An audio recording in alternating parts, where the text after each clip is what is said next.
Hey train fans, welcome back to the Chattanooga Southern Railroad. I have what I believe is the solution for my mind bender problem that I had over on that far drop down wing section.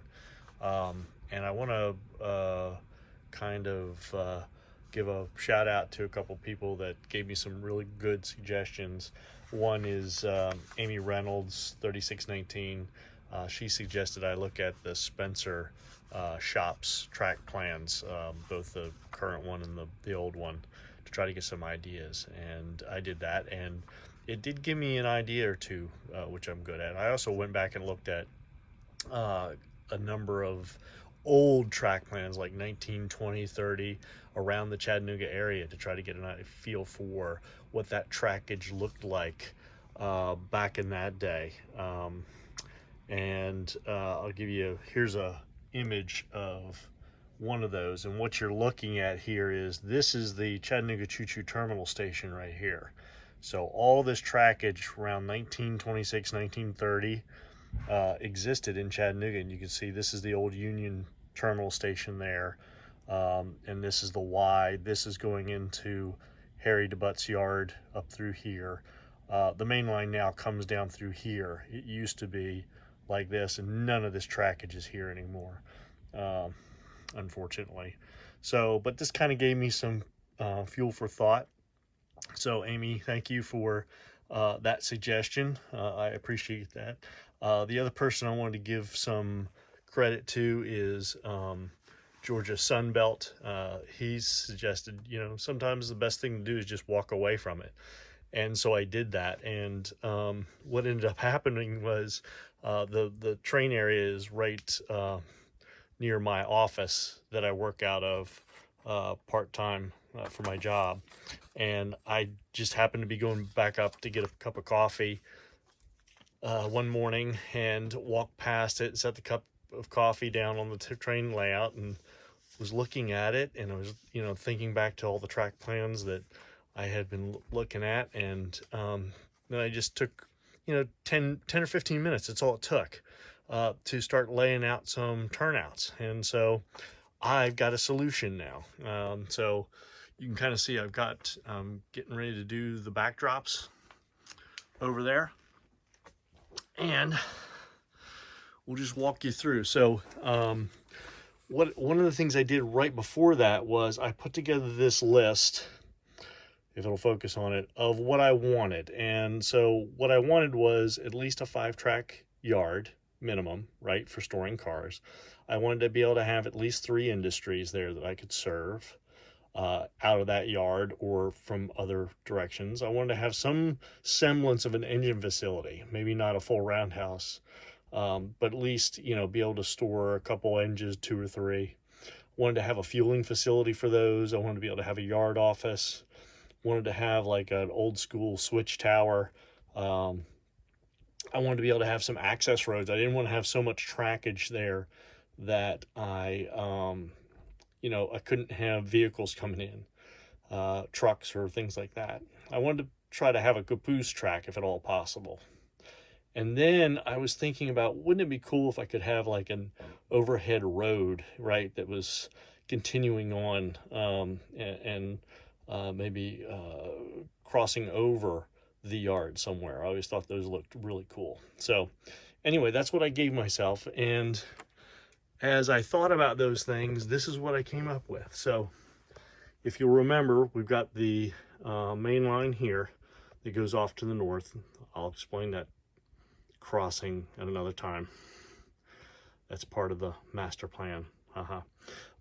But I've got 2 tracks coming off here. One, this is the yard lead, right, that leads into the curved turnout, which you guys have seen before.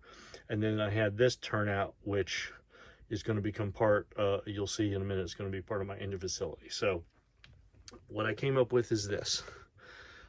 Trains come in through the yard lead. This branches off into a compound switching ladder, right, both this side and that side.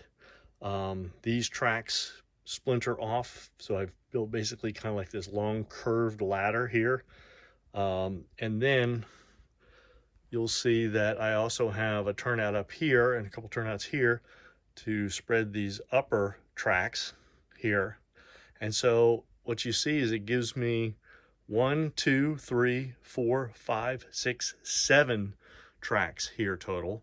It gives me a track along the back here from one end to the other of this section, along with, by putting in this turnout here, I get a runaround track. And why that's kind of important is, you know, if I'm pulling a train in, you know, I can back into there, but it's hard to place any cars here. So it allows me to drop a car, run around it, and push it in, you know, or vice versa. If I back a train down in here, drop a car there, I can pull forward, drop it, run around it, and push into this industry. And I plan on having at least one industry there, one industry in here, and then 1 or 2 there. So I get at least my 3 out of this. The other thing too is I'm going to be looking at putting a fueling storage area here, which will be nice, which I can kind of double this track up as maybe a tank car storage to fuel that. Haven't worked out those details yet. But this is where I was thinking about putting the overhead road in and making it kind of like a barrier against this backdrop, so it looks, kind of gives you the illusion that the yard keeps going on, even though it's a stub end yard. On this track, which is going to be, you know, the top of the ladder here, is kind of a shorter track. I was thinking about putting like a loading dock here, maybe make this a team track over here, but definitely have like a yard office here. And you can see I pulled out, this is a Southern Railroad F100 pickup truck, which I got, which I really like. So I'm kind of using this for scale for my roads. Then this track kicks back off and connects back over to here, right, for the engine servicing facility.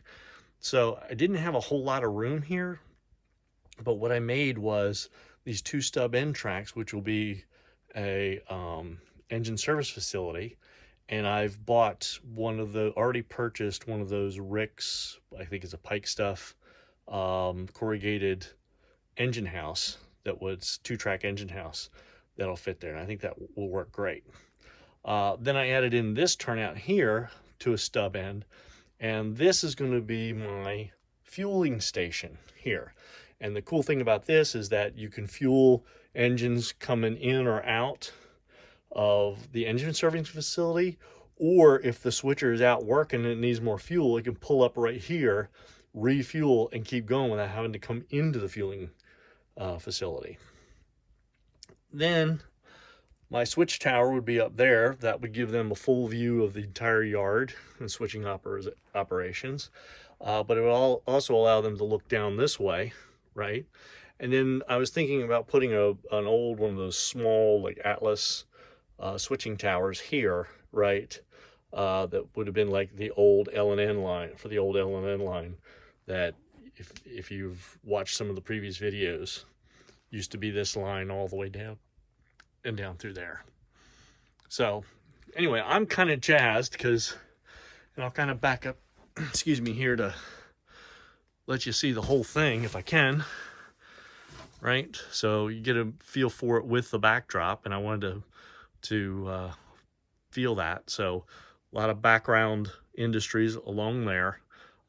This, I think, is probably, I'm going to put like a view of like a downtown city to kind of mimic Chattanooga, because based off of how this is all oriented, that would be looking towards downtown Chattanooga. That would still be a mountain back in this corner here, and I'll show you that more in detail as the track gets laid. The one thing with this layout is that I'm going to have to buy, as you can see, 5 more turnouts, right? As if I don't have enough turnouts as it is. So I've got to make that purchase. And while I'm waiting for those, I will be moving back down to that end. Since I have all the turnouts for there, I'll get that up and running first, and then I'll work my way across this way to here, and then hopefully by then I'll have all those turnouts available to me here, and then I can work on installing all this. Now, if you remember, this is a drop down section. And so one of the other cool things about this is the brake line right here, where my finger is, right to the right of the truck. If you notice the way the track plan works, it brakes at perfectly good points. I don't have a turnout spanning this joint at all. So when the time comes and I get all this track laid, I'll just take a Dremel and zip, zip, zip, zip, all the way across there. And then this will be able to drop down out of the way if I should ever need it. But like I said before, you know, this is meant to be up 90% of the time, and only if I need to move stuff in and out of here of any size will I drop that down and open that walkway up a little bit more. So anyway, so there we are. So I'll just give you a quick pan around the whole layout at this point where we are. I did pick up some more hardboard because I realized I was going to need some more for the backdrop and the fascia here. For whatever reason, my brain math wasn't working. I thought I had enough, so I had to go out and get some more. And I decided to use the 1/8 inch for the backdrop, and I'm going to use the 1/4 inch for the front fascia on this layout. So there you have it, and you can kind of see the collection of cars is growing. Obviously that one's not to scale, but we're gonna have some good cars on the train layout. And let's see if there's anything else that I haven't talked to you about lately. I don't think so. But yeah, I have not touched this track plan. I love it. It worked itself out perfectly. I'm kind of excited to get this one running and start doing some, you know, some switching here. This is, I've kind of dubbed this Jacob's Ladder because you have to climb up to get cars in. That's going to be a real interesting switching for trains coming in here, having to shuffle the cars and get them in the right order so that you can, you know, climb this ladder to deliver goods and services, or to pull cars, right? Because you'll basically have 1, 2, 3, 4, 5 industries. This track and this track will feed that big building right there, right? And then you'll have another building here, and then this is going to be an engine house. I had actually bought that one as well. So anyway, there you have it. Hope you guys are having a good weekend. Hope you enjoy the rest of your weekend, and we'll see you on down the tracks. Bye, everybody.